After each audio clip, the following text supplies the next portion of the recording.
mijn verhaal. Het is eigenlijk niet. Het is dezelfde dingen, actually, als wat je hebt meegemaakt.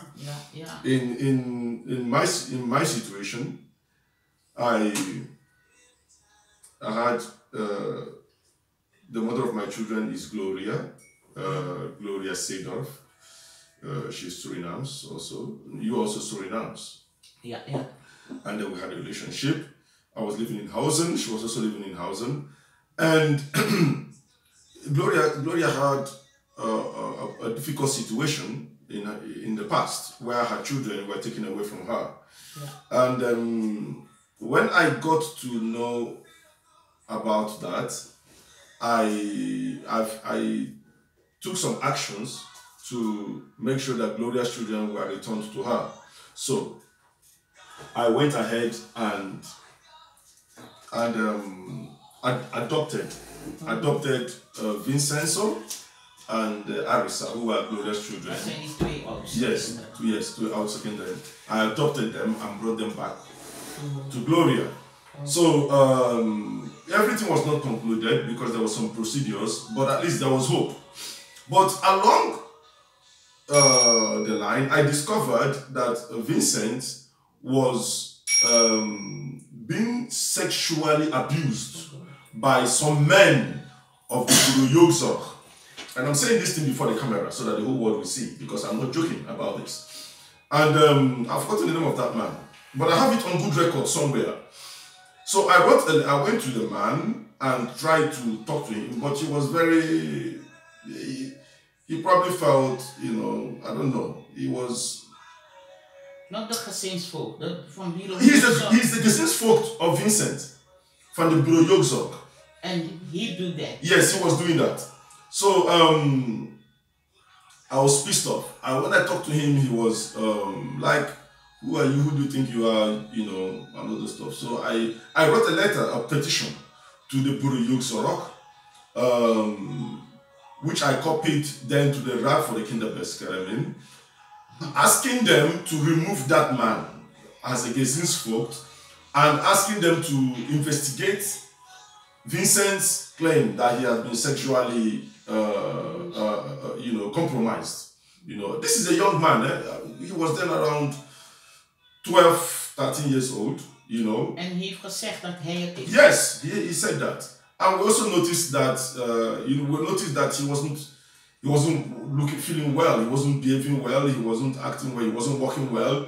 We noticed also that we noticed those things. We asked that Vincent should be brought to the clinic, and the man refused. Of course, then Mother Gloria did not have Kesak. I had gotten a partial parenthood of Vincent, and but I had not also gotten a conclusive Kesak. So the Kesak was with the Bureau Yogzorg. So that Kesak means authority over parenthood. So the Bureau Yogzorg can determine whatever they want to do with a child. The parents have no power, to say anything, to even give an opinion. In other words, the parents are no more parents. Yep. Now, again, I say this is the first time in my life I'm seeing this. This is actual barbarism. This is barbarism. This is like, you are talking like about Beschaafing. Yes. There's no place for this in Beschaafing. There's no place for this in civilization. Yes. You understand? Well, again, I still compare this to slavery. I compare this to slavery, where somebody from nowhere thinks that you are his property. Your child is his property. This is what we used to hear as stories that happened in the plantations in slavery, where some man goes to buy another man, and then he claims that that man is his property. He changes his name to his name, and he is the owner of that man. The man's child is his property. The man's wife is his property. The man's children is his property, and he does whatever he wants to do. This is actually what is happening here in Holland. Still happening. It is what is happening here in Holland. Yeah. So to me, as an African, as an Igbo man, it was very rare. It was beyond my ability to understand. It was like a shock to me, because we hear these stories about slavery, we never experienced it. Sometimes we think it's a fairy tale, that it is not bad. So experiencing these things with Vincent was like a shocker to me. So I said to the man, I wrote a petition to these people, and that was how my name came into the Boroyog Sorok as an enemy. Of course. So instead of the Rat for the Kingdom Beskaramin and the Boroyog Sorok to take a corrective action to correct the Gezins folks and to protect Vincent, they turned round to attack my personality and to attack Mother Gloria. But they had to do that though. They don't have to do that if they were civilized. No, I mean like they did it because that means there are more of this type of case. Probably, yes. Yes. Against children. Then. Exactly. You know? So they started building up stories against me, unknown to me. When Gloria became pregnant for Chukwuzendo, I noticed some hanky-panky game, as if they were trying to take Chukwuzendo away from Gloria. And on one occasion, they actually did. I came back from Nigeria and I was pissed off. I waded into the matter and I was able to correct. In fact, I came into Holland and saw Chukwuzendo almost dead. There was no hair on his head. I'm talking about my son, my 10th child. Now, I'm a father of 11 children, and this is not a joke. So, my 10th child, which is Chukwuzendo, I was recovered him dead. There was no hair on his head. He was so swollen like a toad, you know, and almost lifeless. They had taken the child away from their mother. The boy became sick. They put, without going through the family history, they put this young man on drugs. And he reacted to the drugs. And the young man was almost dying. It was a very terrible situation. I have it on video, and one day I will share the video with the world. Incidentally, by the grace of God, I prayed, I held my child, and God restored life to my child. And so we came back, returned Vincent to the mother. The William Schricker, them who were the vote for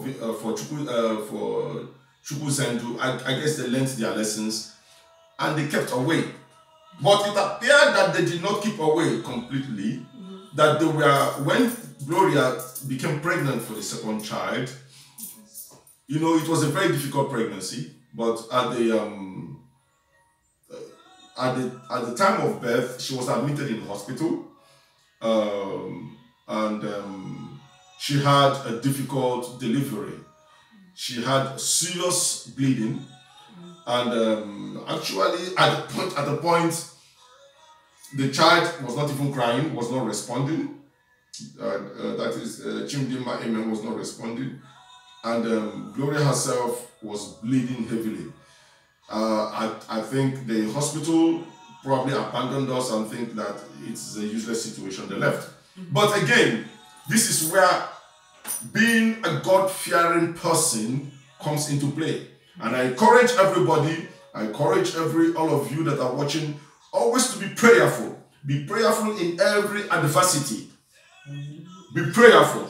The greatest weapon we have, the greatest tool we have, is our knees and our hands and our meditation, our relationship with God.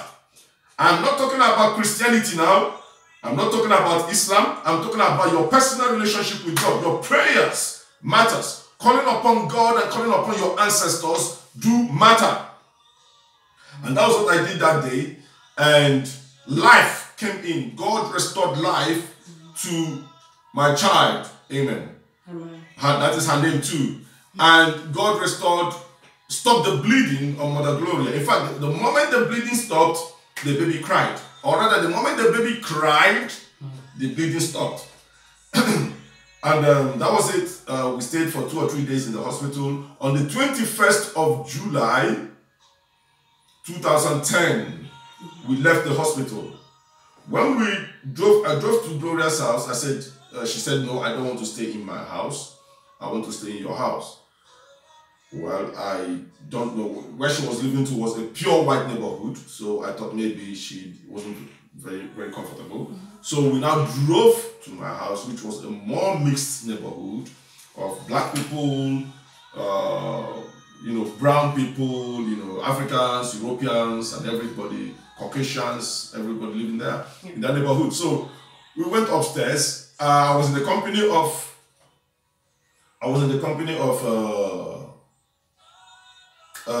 Peter Oleka, the man who I had brought from Nigeria to Europe for a corrective plastic surgery. She was suffering from a sickness that was called Nomacanthum oris, and the bacteria or the virus had eaten his cranial.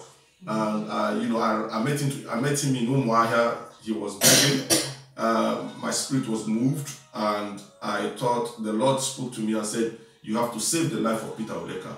So I went through a whole bunch of trouble. I was able to take him from Nigeria to Holland, and from Holland to Germany, where he got a reconstructive plastic surgery. And then he was recuperating in my house of the Droogdok 5 in Hausen. Also resident in my house then was CJ Chukwemeka Jr. CJ Muka was also resident in my house then. He was also reciprocating from a prolonged injury as a